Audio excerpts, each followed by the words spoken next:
강서TV 시청자 여러분 안녕하십니까? 실버표 온라인 송정입니다.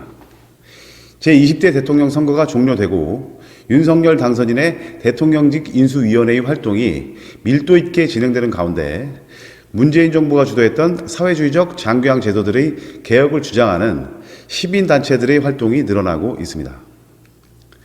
이 사회의 공정과 정의를 추구하는 시민단체인 공공정책시민감시단은 4월 7일 대통령직 인수위원회 외교부 청사에 마련된 국민제안 창구에 비정상 장교양보험제도의 정상화라는 정책 제안서를 제출하였습니다.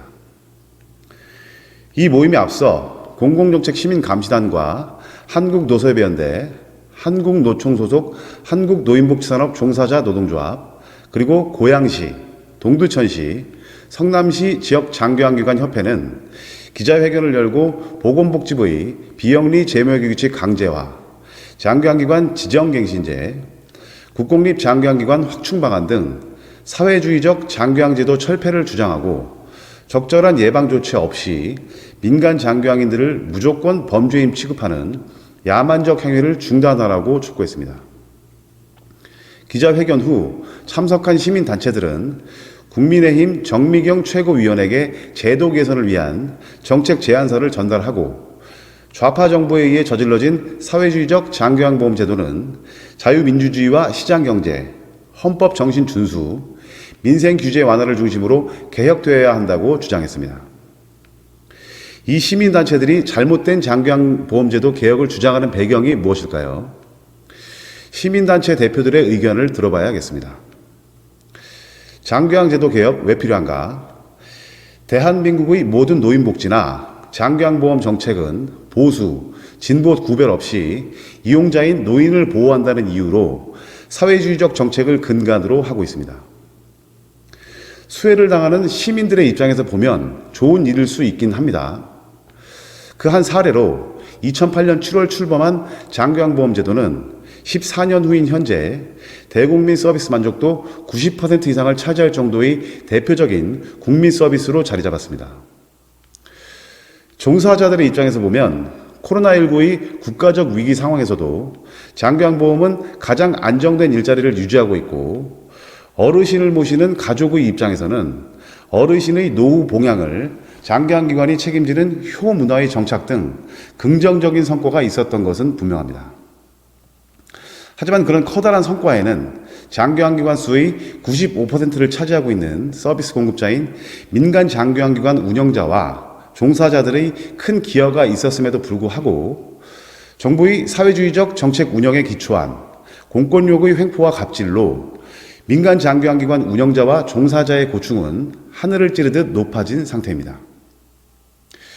이와 같은 사회주의적 장교양보험 제도로 인해 발생한 고충을 해소하기 위해서는 윤석열 당선인의 자유민주주의 국가 회복과 시장경제 원칙 준수, 헌법 정신의 유지, 민생을 위한 규제 완화, 철폐라는 국정 운영 기조에 따라 정상화되어야 한다는 것이 그 이유입니다.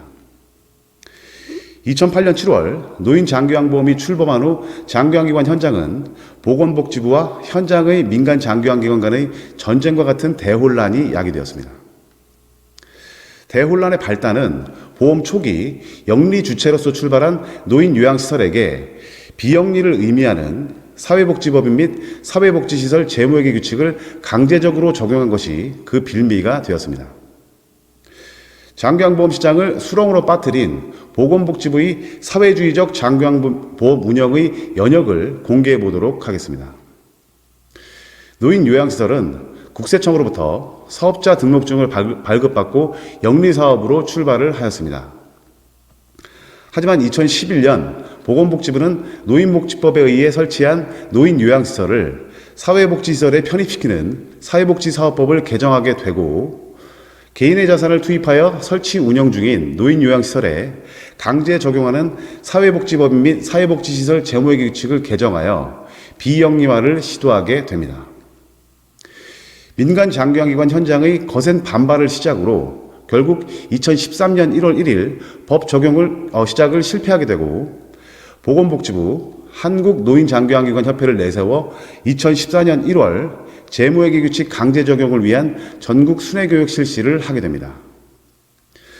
보건복지부는 대안으로 장기환기관 운영 주체의 특성을 고려한 재무회계규칙 제정을 약속했지만 보건복지부는 그 약속을 지키지 않고 제가 장기환기관의 장기환기관 재무회계규칙 적용을 담은 장기환보험법 개정을 더불어민주당 김성주 의원에게 청부 입법시켜 입법 발의하게 됩니다.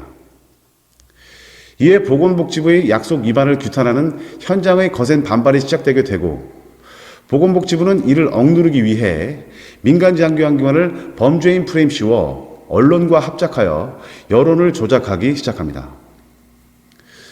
전 장기환기관 단체가 합류한 재무회계규칙 적용 반대 규탄 대회가 계속되는 가운데 현장의 반발을 무시하고 더불어민주당으로부터 발의된 악법 조항이 담긴 장기환보험법 개정을 편법으로 의사일정을 변경해 국회를 통과시키게 됩니다. 이에 더하여 보건복지부는 하위법인 장기환기관 재무회계규칙 제정을 위한 입법 절차를 시작하고 장기환기관 협회와 단체들이 합세하여 전국적 규모의 반대 규탄 대회 실시는 지속됩니다. 그런 반대에도 불구하고 제가 장기환기관에 적용하는 장기환기관 재무회계규칙 공표는 완료되고 노인 요양시설에 적용하는 사회복지사업법 및 사회복지시설 재무회계규칙이 개정되게 됩니다. 2019년 더불어민주당 오재세 의원에 의해 민간 장기환기관 기업회계 적용을 위한 사회복지사업법과 노인장기환보험법 개정안이 입법 발의되게 되지만 더불어민주당이 당론으로 오재세 의원 입법안 통과 반대를 추진하게 되고 결국 계류되다가 국회 회기 종료로 오재세 입법안은 자동 폐기되게 됩니다. 이후 보건복지부는 장기환기관 직접 인건비 적정 지출 비율 강제 적용을 담은 장기환기관 운영 기준 및 급여 비용 산정 방법에 관한 고시를 개정하고 민간 장기환기관 퇴출을 위한 장기환기관 지정갱신제를 실시하는 한편 민간 장기환기관의 수를 줄이고 국공립 장기환기관의 수를 30%까지 늘리기 위한 국공립 장기환기관 확충 방안 실시를 하게 됩니다. 네, 말씀드린 지금까지의 연역을 살펴보면 보건복지부는 사회주의적 기조의 장기환기관 운영을 통해 시장경제 원칙과 헌법 정신을 위배하며 민간 장기환기관 운영자와 근로자들이 견딜 수 없는 규제 강화를 실시한 것을 입증할 수 있을 것입니다. 다시 한번 강조드립니다만 이와 같은 사회주의적 장기환보험 제도로 인해 발생한 고충을 해소하기 위해서는 윤석열 당선인의 자유민주주의 국가 회복과 시장경제 원칙 준수, 헌법 정신의 유지, 민생을 위한 규제 완화, 철폐라는 국정 운영 기조에 따라 정상화될 필요가 있을 것입니다. 개선되어야 할 장기환 발전 장애 요인 6가지를 말씀드려보면 첫 번째, 태생적 특성을 무시한 비영리 사회주의적 제도. 두 번째, 불공정 국공립 장기환기관 확충 방안. 세 번째, 기본 인권과 공정을 무시한 초법적 규제 강화. 네 번째, 공포의 장기환기관 현지조사 제도. 다섯 번째, 과학적 근거 부족의 코로나19 등 국가적 정치 방역. 여섯 번째, 첨단 과학기술 발전에 부응하지 못하는 요양 서비스 개발 미흡을 지적해야 할 것이고, 마지막으로 7대 정책 개선 과제로 첫 번째, 국공립 기관과 사회서비스원, 민간 장기환기관의 역할 재정립. 두 번째, 운영 주체의 태생적 특성을 반영한 회계기준 적용. 세 번째, 불공정 국공립 장기환기관 확충 방안의 중지. 네 번째, 직접 인건비 적정 지출 비율 고시 폐기. 다섯 번째, 공포의 현지조사 제도 개선. 여섯 번째, 과학적 근거 기반 국가 방역체계 정비. 일곱 번째, 제4차 산업혁명 기술을 활용한 미래 요양 서비스 발굴. 이러한 정책 제안의 주체 단체인 공공정책시민감시단에 대해서 간략하게 소개를 드려보면, 공공정책시민감시단은 2016년 12월 30일 설립된 시민단체로서 국가적 불공정, 공권력의 횡포 및 갑질 등으로부터 시민을 보호하기 위해 설립된 단체로 설립 이후 5년 4개월 동안 노인복지 분야, 세무행정 분야, 환경 및 행정 분야 등 사회적 갈등 해소를 위한 다각적인 노력을 경주해온 단체입니다.